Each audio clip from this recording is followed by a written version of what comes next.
நம்ம ஜனங்களுக்கு அடுத்தவன் கதைன்னா சுவாரஸ்யம். ஹாய் ஹலோ வெல்கம் மக்களே. இன்னைக்கு நம்ம லக்ஷ்மிகாந்தன் கொலை வழக்கு படத்தோட மூவி ரிவ்யூ தான் பார்க்க போறோம்.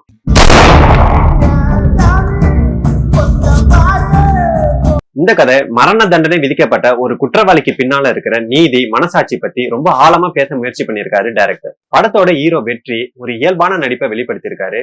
கோட் சீன் ஆகட்டும், எமோஷன் சீன் ஆகட்டும், அந்த எமோஷனை அழகா சூப்பரா ஹேண்டில் பண்ணியிருக்காரு.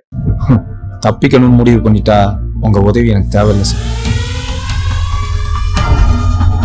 அதே மாதிரி இந்த படத்தோட ஹீரோவோட அம்மா, அவங்களோட ஆக்டிங்கும் ரொம்ப சூப்பரா இருந்துச்சு. அவங்க ஆல்ரெடி கட்டா குஸ்தி படத்துல கருணாஸோட ஒய்ஃபா நடிச்சிருந்தாங்க. இந்த படத்துலயும் அவங்களோட இயல்பான நடிப்பால நம்ம எல்லாருமே வந்து கவர்ந்துருக்காங்க.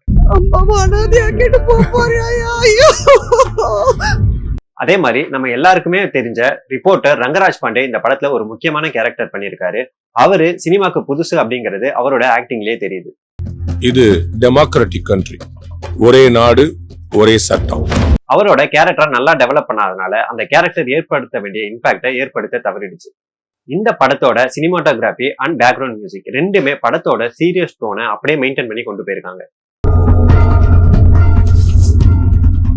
ஒரு ஸ்ட்ராங்கான வெயிட்டேஜான ஸ்டோரி லைன், ஆனா அதே ஸ்ட்ராங் அண்ட் வெயிட்டேஜ் ஸ்கிரீன் பிளேல மிஸ் ஆகுது.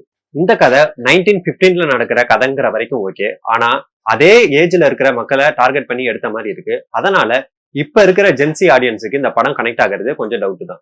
மொத்தத்துல இந்த படம் ஒரு ரியல் லைஃப் கிரைம் டிராமா. ஒரு சிலருக்கு இந்த படம் கனெக்ட் ஆகும், ஒரு சிலருக்கு கனெக்ட் ஆகாமலும் போகலாம்.